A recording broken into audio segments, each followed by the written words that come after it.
For more information on today's program, contact Erica Taylor Montgomery at threegirlsmedia.com. Now, back to Punch, Media and Marketing Made Easy on the Bay Area's business leader, AM 1220 KDOW. Welcome back to Punch, Media and Marketing Made Easy. I'm your host, Erica Taylor Montgomery, and our guest today is a good friend and colleague of mine, Jerry Bates of Fitting Sites. Jerry was actually a guest on Punch several weeks ago talking about WordPress websites, and today our topic is a little bit different. We're talking about the mobile web and mobile websites and how important that is to have for your business and the prevalence of people actually using their mobile devices, whether it be a phone or a tablet device, to log on to websites and the advantages of having a site that is easily viewable on those kinds of devices. So, Jerry, one of the things that I know our listeners have got to be concerned about is cost. I'm sure. Because, building a website from scratch obviously is a budgetary item that is going to be somewhat significant for businesses. Yes. And if they have to convert an existing website to be viewable on mobile devices, what kind of cost are we looking at here? Is there a general range? I think you wouldn't be surprised to find that the range is pretty big, and this is true of websites in general. The prices range from, someone, offering a very low rate on Craigslist, for example, to someone who's more of an agency level that's going to charge appropriately.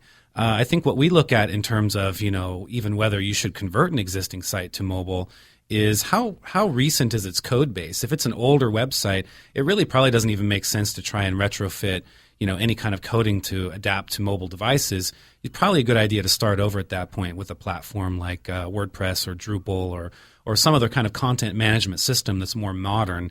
Not only is it better prepared for mobile, but it brings a lot of new features with it. But if we were talking about an existing site that's built in the last couple of years and you really wanted to optimize it for mobile, you could be looking at $500 to several $1,000s.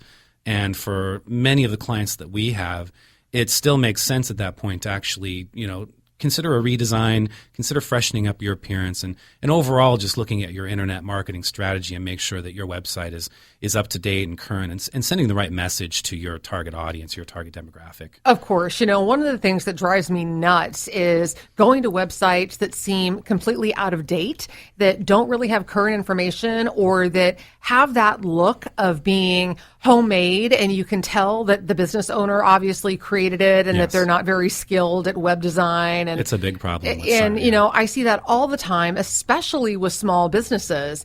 And I think it really does the companies a disservice.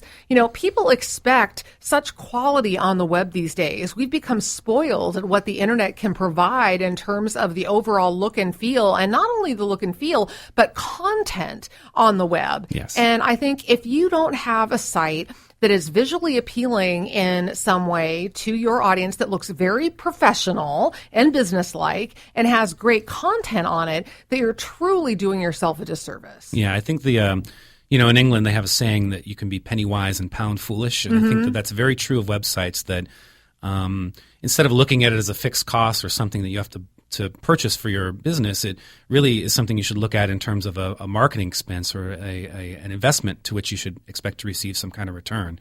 So obviously having a site that presents the proper brand and appearance and whatnot is very important. And now that we're looking at a rise in mobile traffic, that's only true even more so, because if someone comes to your website and it's a mobile device or a mobile site and it just displays beautifully on their phone or their tablet, that's going to leave them with an even better impression of you. Even if they don't plan on, perhaps purchasing from you at that particular moment or whatever, they have a positive association with you that says, not only do we care about our internet appearance, but we care about how we appear in all different areas. And it just makes you appear, like you're with it, or you're at least ahead of the curve. Sure. Certainly more so than someone who has a site that's kind of just thrown together. Absolutely. And, a website is often the first impression that a potential client has of you. Absolutely. And I think first impressions are so important. Just like if somebody meets you in person for the first time, first impressions are hard to forget. And it's the same thing on the web. First impressions can absolutely make or break you. Yes, and true. if your site does not look professional and doesn't have the information that a potential customer is looking for, you can absolutely lose a lot of business. Yeah, it's The problem, of course, is that, now with mobile, you've got people who are sitting on their couch watching TV, and there's a high likelihood that if you're using even just a traditional advertisement, like a television advertisement or even a radio advertisement, that someone's going to pull out their phone and they're going to check on you right then and there. In this modern age that we're in, really face-to-face communication happens a lot later in the process, and most of the time customers are finding out about you for the first time through your website. And even if you have a website that looks beautiful on a desktop browser, now you have to consider the fact that at least a percentage of those, a growing percentage, their first point of contact with you is going to be now on a mobile device. So you want to make sure to have a good impression there as well. Sure. So you mentioned that it could cost anywhere from maybe $500 to several thousand to convert a traditional website into one that's appropriate for mobile. Maybe you can explain what the cost differential is in there. Like, why would there be such a wide range of prices? I see. Yeah. So one thing that you're looking at, of course, is just the size and the complexity of the website overall. If we're talking about a website that has, a couple hundred pages and many different page templates or page layouts, each one of those has to be considered on a more case-by-case basis. Whereas, we've had clients come to us and they're actually already on a platform like WordPress, and we're able to pretty simply switch them to a theme that actually has some mobile capability built in. And that may just be a couple of $100 plus, taking the time to incorporate a logo and maybe do a little bit of design work to sort of make it look, less like a template and really more like a bespoke website, if you will. So really, it definitely depends on the platform you're on. It depends on the age of your website overall. And there's even some free options too. So for businesses that are really just trying to start out and don't have, any budget or a very tight budget, a lot of the websites that are available through the WordPress platform are already mobile ready out of the box. And in fact, the default theme for WordPress, which is the one you see when you first install WordPress or start a free website at WordPress.com, that particular theme is already mobile adaptive site. So really? It works in all devices. Nice. So, this is true of Tumblr, of Blogger, of other platforms as well. So there are, free or low-cost options out there. I think probably what's more important is, you just want to be ready. Really. Absolutely. Yeah, we're talking about the mobile web, and if you have questions about this topic, you can give us a call right now at 800-516-1220. That's toll free, 800-516-1220, and we'll be happy to get your questions answered on the air.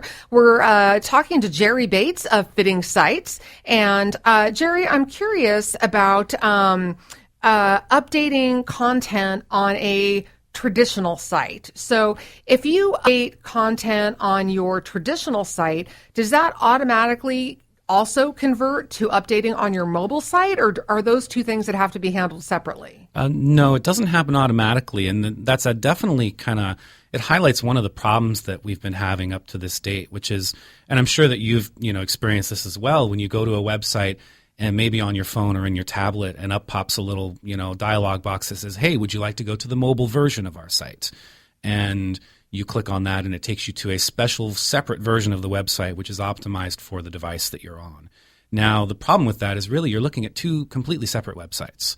So not only do you have to keep the technology up to date, like the software the site is built on and, the hosting and things like that, but even just updating the content and curating the content on the website, you need to make sure that they stay in sync between the two.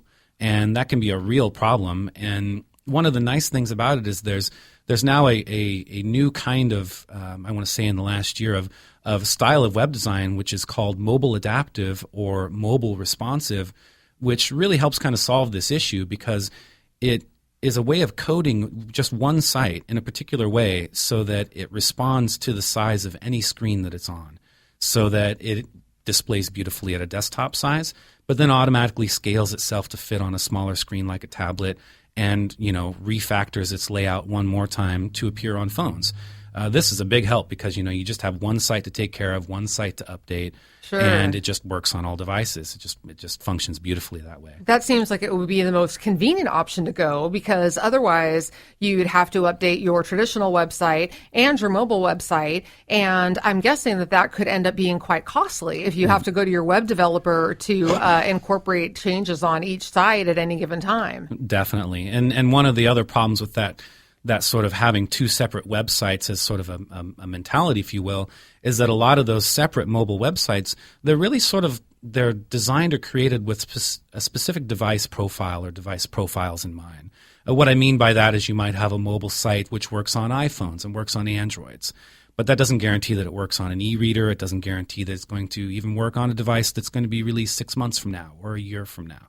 So there's a real problem with having a separate or mobile-only website. Now, the nice thing about this mobile responsive web design, which we're starting to see now, is that it doesn't particularly care about the device that it's being displayed on. It actually just cares about the size of the screen. So if it's a small screen on a refrigerator and it has a modern web browser, it works just great. Fantastic. You are listening to Punch, Media and Marketing Made Easy on 1220 AM KDOW. I'm your host, Erica Taylor Montgomery.